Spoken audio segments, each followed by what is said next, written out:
श्रद्धा आणि सबुरी असा संदेश देणाऱ्या साईबाबांच्या नगरीत आज ही जय वीरूची जोडी येऊन पोहोचलेली आहे. म्हणजेच शिर्डी लोकसभा मतदारसंघात आता आम्ही पोहोचलेलो आहोत आणि आमच्यासोबत आता आहेत सलग 2 टर्म खासदार असलेले सदाशिवराव लोखंडे. सर, तुमचं खूप खूप स्वागत आहे आमच्या या जय वीरूच्या या कार्यक्रमामध्ये. मी जय वीरूचं शिर्डी नगरीत मी प्रथम खासदार म्हणून या ठिकाणी आपलं स्वागत करतो. आपल्या पुण्यनगरीमध्ये येताना आपले जो विजन आहे तो पूर्ण व्हावा ही शुभेच्छा देतो. तुमचं इथलं रामगड कसं आहे? रामगड चांगला आहे, माणसं चांगले आहेत, कार्यकर्त्यांना मदत करणारे लोक आहेत, त्यामुळे सर्व व्यवस्थित आहे. खासदार साहेब, आम्ही आता तुमच्या मतदारसंघामध्ये आलो सगळ्या आणि इथे आल्यानंतर मग आम्ही जरा काही लोकांशी बोलण्याचा पण प्रयत्न केला, पण जनतेकडून तुमच्यावरती आरोप होतो की तुम्ही मतदारसंघात दिसत नाही बाबा. का बरं असं? यामध्ये सर्व मतदारसंघामध्ये खासदाराचा आणि आमदारासारखी तारतम्य नाहीये. आमदार आणि खासदारामध्ये क्षेत्र फार मोठं असतं आणि संपर्काच्या सर्व ठिकाणी त्यामध्ये कमीत कमी लोकांना ज्या ज्या समस्या आहेत ते सोडवण्याचं खासदारांनी काम केलं पाहिजे. नगरसेवक, आमदार, जिल्हा परिषद सदस्य आणि लोकसभेच्या खासदारामध्ये अनेक डिफरन्स काम आहे. त्यामुळे आमदारासारखा खासदार दिसू शकत, नगरसेवकासारखा खासदार दिसू शकत नाही. ही सर्व भारतामध्ये खासदाराची बोली. खासदार साहेब, तुम्ही आता सलग 2 टर्म खासदार राहिलाय. आता तिसऱ्या टर्मला पण तुमचं नाव म्हणजे आलेलंच आहे, म्हणजे तुम्ही पण आता उभे राहिलाय तिसरी टर्म पण मग यामध्ये तिसऱ्या टर्मला काय वाटतंय, काय होईल? ही पण मारणार? प्रश्नच नाही. आज उमेदवारी दिली, मी जनतेचे कामं केलेलं आहे. त्या ठिकाणी मोदी साहेबांच्या नावाने मोदी साहेबांनी ह्या जनतेला देशाच्या प्रगतीला फार मोठा हातभार लावला. पण खासदार साहेब, ही सगळी गणितं बदलली ना आता. सगळं पक्षांतर फुटाफुटी झाली, मग वातावरण बदललं की आता? नाही तर त्यामध्ये सर्वांना घेऊन आपण एकत्र काढल्यानंतर काय अडचण येत नाही. आणि हे पॉझिटिव्ह काम करण्याची भूमिका माझी. मी आपल्याला ठाऊक नसेल, मी खासदार असताना देखील, आमदार असताना ह्या भागामध्ये मी कर्जत जामखेडचे कामं केले. मला 3 वेळेस संधी दिली ती कर्जत जामखेडच्या जनतेने. आता मी शिर्डीचा खासदार असताना मला जनतेने 2 वेळेस सहकार्य केलं, खासदार केलं. आता महायुतीने उमेदवार म्हणून त्या ठिकाणी मला उमेदवारी दिलेली आहे आणि त्यानुसार मी 3री वेळेस लोकसभेमध्ये जाणार. त्या संदर्भात कसली शंका नाही. पण जरी वरती जरी मोदी असले तरी आता थेट लढाई उद्धव ठाकरेंच्याच विरोधात आहे की तुमची? उद्धव साहेबांच्या विरोधात जर असेल, ह्या मतदारसंघामध्ये अनेक कामं आहेत जे ठीक आहे विश्वासाने कामाने, पण लोकांची भूमिका, कामाची पद्धत हे डिफरन्स अनेक अँगलमध्ये अनेक मतदार. सदाशिवराव लोखंडे जर उद्या खासदार झाले तर मग व्हिजन काय असेल मग शिर्डीसाठी? माझ्या संदर्भात माझे 5 विषय आहेत. एक तर घाटमाथ्याचं पाणी. ह्या मतदारसंघामध्ये 25 TMC पाणी जर निर्माण केलं आणि नाशिकला काय पाणी मिळालं आणि मराठवाड्याला जर पाणी मिळालं तर आमचा 2005चा जो काळा कायदा झाला आहे त्याला पर्याय होईल. उद्या कुणाचं सरकार आलं आणि आमच्या भागाचा मुख्यमंत्री झाला तरी तो काळा कायदा रद्द करू शकत नाही. म्हणून माझी भूमिका आहे, त्या ठिकाणी घाटमाथ्याचं पाणी आलं पाहिजे. शेतकऱ्यांच्या संदर्भात शेती महामंडळाच्या अनेक जमिनी आहेत. इस्रायलच्या धर्तीवर IT पार्कच्या रूपाने त्या ठिकाणी आपण शेतकरी Israel PPP model, Israel company राज्य शासन केंद्राच्या वतीने त्या ठिकाणी कमी पाण्यावर आधुनिक पद्धतीची शेती या श्रीरामपूरमध्ये आपण केली तर 50,000 लोकांना तिथे रोजगार होईल. आपल्या शिर्डीमध्ये एअरपोर्ट आहे, त्या ठिकाणी एअरपोर्ट आहे, रेल्वे आहे, नॅशनल हायवे आहे आणि ह्या ठिकाणी बाबांचं मंदिर आहे. देशामध्ये आणि विदेशामध्ये बाबांचे भक्त एवढे मोठे आहेत. त्या ठिकाणी IT पार्क, बँगलोर, कलकत्ता, हैदराबाद त्या ठिकाणी मोठमोठे IT पार्क केलेत. तसं शेती महामंडळाची 100-200 एकरवर आपण IT पार्कच्या रूपाने जर निर्माण केलं तर तिथं 50,000 1 लाख लोकांना रोजगार उपलब्ध होईल.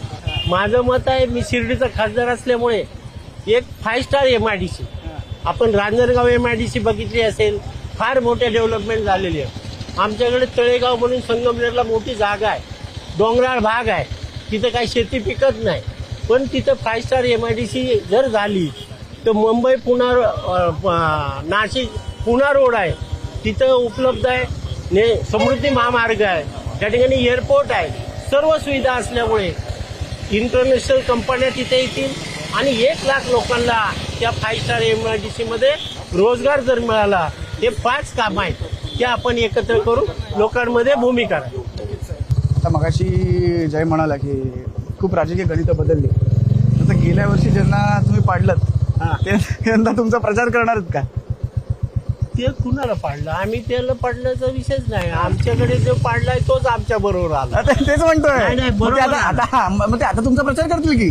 आमचा प्रचार करण्यापेक्षा तो आमच्या बरोबर आहे, आमचा सहकारी आहे, त्यामुळे तो आमच्या बरोबर राहणार आहे. वागचौऱ्यांबद्दल काय वाटतं पण आता तुम्हाला? वागचौरे एक तर मी राजकीय जीवनामध्ये माझं 15 वर्षापासून मी सक्रिय राजकारणात आहे आणि सक्रिय राजकारणात असून पार्ट टाइम व्यवसाय रूपी करून पार्ट टाइम आम्ही राजकारणात आलो आणि पार्ट टाइम मध्ये आम्ही 3 वेळेस आमदार झालो, आता 2 वेळेस खासदार आहे. त्यामुळे पार्ट टाइम आता हे रिटायरमेंट होऊन राजकारणात आहे. 60 वर्षे सर्व्हिस केल्यानंतर आले आणि आपल्याला ठाऊक आहे की एखादा सर्व्हिस केलेल्या माणसाची इच्छा आकांक्षा मेलेल्या असतात. वागचौऱ्यांनी काही रिटायरमेंट घ्यावी का असं तुमचं मत आहे का? माझं मत आहे जवानीमध्ये ज्यावेळेस आपण काम करतो त्यावेळेस विजन राहतं, मी हे केलं पाहिजे. रिटायरमेंट माणूस सरकार का रिटायर करतं? त्याची शक्ती संपलेली असते म्हणून रिटायर करतं, त्याची विल पॉवर संपलेली म्हणून रिटायर करतं. नाही तर 100 वर्ष सरकारी नोकरी करते लोक. त्यामुळे माझं मत आहे सरकार रिटायर करतं आणि जनतेत कामाला लावायचं. पण आपण सदाशिवराव हाच तुमच्या प्रचाराचा मुद्दा आहे का? मग आमचा तसा म्हणता नाही, आम्हाला लोकांमध्ये ते भूमिका आहे. आमचं एक मत आहे की विजन पाहिजे, भांडण्याची ताकद पाहिजे, आरेला कार्य करणारा व्यक्ती पाहिजे, तरच काम होऊ शकतं. तर मला एक शेवटचा प्रश्न मला पडला होता, तो म्हणजे तुमचं आणि विखे पाटलांचं चांगलं आहे का रिलेशन? त्याच्यात त्याचं कारण असं आहे त्यांनी तुमचा प्रचार सुरू केला असं ऐकलं मी, पण नगरला लेखाचा प्रचार सुरू नाही केला अजून त्यांनी, पण तुमचा करून टाकला बाकी नाही. ते आमच्या महायुतीचे या ठिकाणी एकनाथ शिंदे साहेब असतील, देवेंद्र फडणवीस साहेब असतील, अजितदादा पवार साहेब असतील आणि राधाकृष्ण विखे पाटील साहेब असतील, सर्वांच्या सहकार्याने मला महायुतीची उमेदवारी मिळालेली आहे आणि त्यांच्या सर्वांच्या सहकार्याने मी पुन्हा एकदा शिर्डीचा लोकसभा सदस्य म्हणून दिल्लीत झाला. त्यामुळे सर्वांच्या सहकार्याच्या अपेक्षेने आज पण त्यांची भेट झाली. सर्वांना ते प्रचाराचे समजून सांगतात आणि सदाशिव लोखंडे महायुतीचा उमेदवार म्हणून आणि मोदी साहेबांना 3ऱ्या वेळेस PM बनवण्यासाठी जनता देखील आतुर झालेली आहे. म्हणजे मोदी साहेबांच्या रूपाने आणि मतदारसंघाच्या विकासाच्या रूपाने मला जनता पूर्ण शिर्डीमध्ये एक संधी दिली. पण कसं माहितीये का आता सदाशिवराव, तुम्हाला आता एकंदरीत अंदाज आलाय की आम्ही दोघं कोण आहे. आम्ही निघालो लोकसभा मतदारसंघाच्या शोधात. आता आम्ही बघा पुणे झालं, सातारा झालं, सांगली झालं, कोल्हापूर झालं, अगदी कोकण पण झालं, पण आम्हाला काय तिथं काय मतदारसंघात काय उभं राहू देत नाही. म्हणलं आपलं आता चला शिर्डीमध्ये जरा शिर्डीची माणसं पण चांगली आहेत असं ऐकलो होतं आम्ही, तर त्याला म्हणलं आता तिथं जाऊन बघूयात आमचा निभाव लागतोय का. तर मग काय मग आम्ही जर उभं राहिलो तर द्याल का आम्हाला पाठिंबा? तुमचं स्वागत करतो, तुम्ही आले तर आम्ही तुमच्या बरोबर राहू. तुम्हाला माघार घ्यावी लागेल. आम्ही 100% राहू. तुम्ही पण आम्हाला मिळालं तर तुम्ही आमच्या बरोबर राहा, तुम्ही राहत असेल तर तुमच्या बरोबर आम्ही.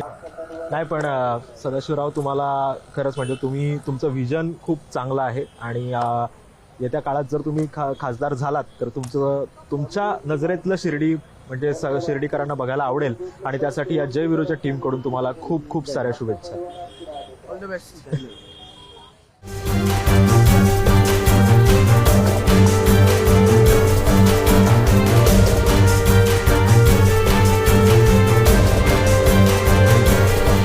निवडणुका कोणत्या लागल्यात? लोकसभा सांगणं तर अवघड आहे, दोन्ही पण सारखेच उमेदवार आहे ना, त्याच्यामुळे सांगणं अवघड आहे जरा. उमेदवार सारखेच आहे ना, सगळे उमेदवार सगळे सारखे आहे ना. सारखे म्हणजे काय? म्हणजे टक्कर चांगली आहे असं. टक्कर चांगली आहे कला, म्हणजे प्रत्येकाचे काम चांगले आहे, मग त्याच्यामुळे सांगू शकत नाही. आताचे जे स्टँडिंग खासदार आहेत त्यांनी कामं केली आहेत का? हा केली ना, म्हणून तर काय केलं? 2-3 कामं सांगा आम्हाला पण. त्यांनी ते जरा पाठ धरणावरचं पाणी बिनी वळवलं थोडंसं गुन्हेगारी निर्वहन- कमी केली, जरा पाण्याचा प्रॉब्लेम होता तो सॉल्व्ह केला. मोदी आएगा 100-420 लेकर आएगा लगाओ, करो जमा करो नहीं अरे जमा करो ना कौन जमा कर रहा है? रखी देश की अरे जमा कर, तू कितना जमा कर रहा है? मोदी आएगा हम बता 420 लेकर आएगा नहीं आएगा, नहीं आएगा, मेरे का तू 400 हंगा लगा रहा नहीं आएगा, लगाओ सब कुछ मोदी लगा रहा हूं। मोदी आएगी, मोदी आएगा सेंटर नहीं में आएगा, और सेंटर में नहीं आएगा, 400 प्लस लेकर आएगा नहीं आएगा, कोई मैं कह रहा मार नहीं देगा, आएगा, धरती मोदी को नहीं बोलना आएगा, नहीं है उसको। भट्ठा भी राजा मोदी ने चाहे कुछ भी बैठा दिया हो, चाहे 400 प्लस आएगी नहीं आएगी, और लगाओ सर, 2 साल लगाओ, पैसे कितने लगाता है? ऐसे है बता लगा दूंगा, के जाएंगे 400 प्लस नहीं है भाई साहब, 400 के 300 लाख दिखा दिया। 400 प्लस ये 300 हाँ, और अब क्या 400 बात प्लस कर रहे हो हो? रहे हैं। हाँ भाई का ना शर्त लगाने वाला भाई साहब नहीं आ सकता, नहीं आ सके, मोदी नहीं आएगा, जैसे पैसे नहीं निकालो। आएगा, नहीं आएगा, नहीं आएगा। काय काका साईबाबा कोणाला पावणार आहेत आता यंदा? ज्याला मताधिक्य जास्त भेटेल त्याला पावणारच 100%. बाबांची कृपा ज्यांच्यावर चालेल ते 100% खासदार होणार. तुमची कृपा कोणावर चालणार आहे? आमची कृपा तसं पाहिलं तर लोकलच राहील. लोकल कोणाला? भाऊसाहेब वागचौरे किंवा दोन्ही चालू शकतात. दोन्ही कसं एकच बटन असतं ना दाबायला? एकच बटन असतं, सर्व मान्य आहे. पण जो काम करेल त्याच्या पाठीमागे आम्ही 100%. आता विखे पाटील त्यांचाच प्रचार करतायत, कोणाचा? लोखंडेंचा. त्यांनी सांगितलं द्या आता मत लोखंडेंना, देणार का मग? त्यांना पण विचारू ना आम्ही का मत द्यायचं. आता म्हणजे तुम्ही विखेंना पण विचारणार, प्रश्न करणार. माझा अधिकार आहे लोकशाहीच्या याच्यानुसार, त्यांना विचारावं लागेल ना मला का त्यांना मत का द्यायचं. हे आपल्या मतदारसंघात फिरकलेच नाही ना 5 वर्ष. तुम्ही एक सामान्य नागरिक म्हणून आत्ताचं जे काही राजकारण चाललंय हं. काय वाटतंय? नाही, राजकारण म्हणजे राजकारणाच्या पद्धतीने नाहीये सध्या. मग? सध्या सगळी खेचाखेची चालली ना. खेचाखेची कोण कोणाचा माणूस वडतोय, कोण कोणाचा माणूस वडतोय. तत्व राहिलं नाही थोडक्यात. अच्छा. राजकारणाला तत्व राहिले नाही. जे पूर्वी तत्व होतं, पूर्वी भाजपचा एक खासदार कमी पडला तरी अटल बिहारी वाजपेयीने राजीनामा दिला होता. आता ते राहिलंय का? ती निष्ठा राहिली नाही ना आता सध्या. आणि काँग्रेसचं पण तेच आहे, सगळ्यांचं तेच चाललंय. पण एक आपण आता सर्वसामान्य माणूस अडचणी सापडला ना. लोक आता म्हणतायत की खासदार इकडचे राहतात मुंबईत, कसं काय होणार? मग तुमचा पण तसा आक्षेप आहे का काही? हा माझं आहे ना, ते काही दिसतच नाही इथं. आम्ही फोन केला तर उचलीत नाही फोन, काम नाही काही नाही. 100% उद्धव बाळासाहेब ठाकरेंचा उमेदवार निवडून येईल. कोण होतं बाळासाहेब ठाकरेंचा उमेदवार? भाऊसाहेब वागचौरे. आता भाऊसाहेब वागचौरे, तर लोखंडे म्हणतात की भाऊसाहेब वागचौरेंनी आता रिटायरमेंट घ्यावी, वय झालं त्यांचं. हा भाऊसाहेब वागचौरेंनी रिटायरमेंट घ्यावी असं लोखंडे म्हणतात की वय झालं. मोदींचं वय झालंय ना, मग मोदीने पण रिटायरमेंट घ्यावं ना. मोदीचं पण वय झालं ना, भाऊसाहेब वागचौरेपेक्षा मोदी वय जात आहे ना. मग आता वागचौरेंचं सांगतो तुम्हाला मी. वागचौरेंनी 2014ला असं म्हणतं की खोटी शपथ घेतली होती साईबाबांची आणि मग पक्षांतर केलं होतं. त्याच्याबद्दल काय मत आहे? नाही काय नाही, शेवट सगळं सारा गाव घेतो ना, सगळं देशच घेतो खोटी शपथ. आता मोदी नाही घेत का? 15 लाख रुपये देणार होता मोदी, काय झालं? मोदींनी खोटी शपथ घेतली. हा, मग खोटंच आहे ना, जनतेकडे खोटंच बोलतात ते. तुम्ही कोणाच्या बाजूनी?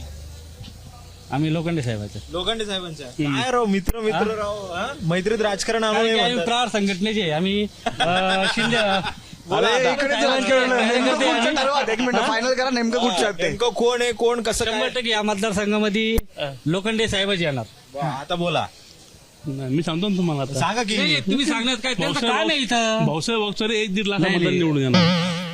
लोखंडे साहेब खासदाराचं काम आहे, कामच नाही.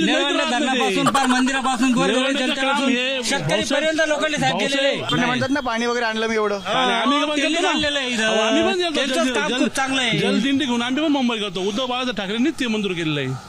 असं काही नाही, यांचा काय संबंध यांचा भाऊसाहेब वागचौरे आपल्या लोखंडाचा.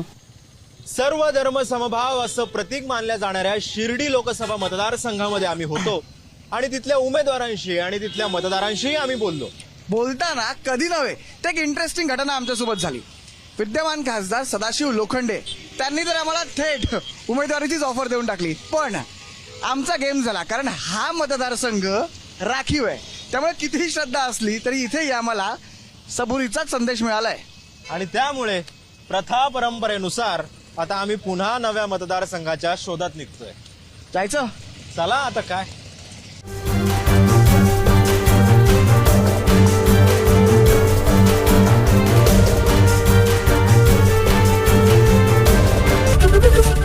एबीपी माझा, उघडा डोळे बघा नीट.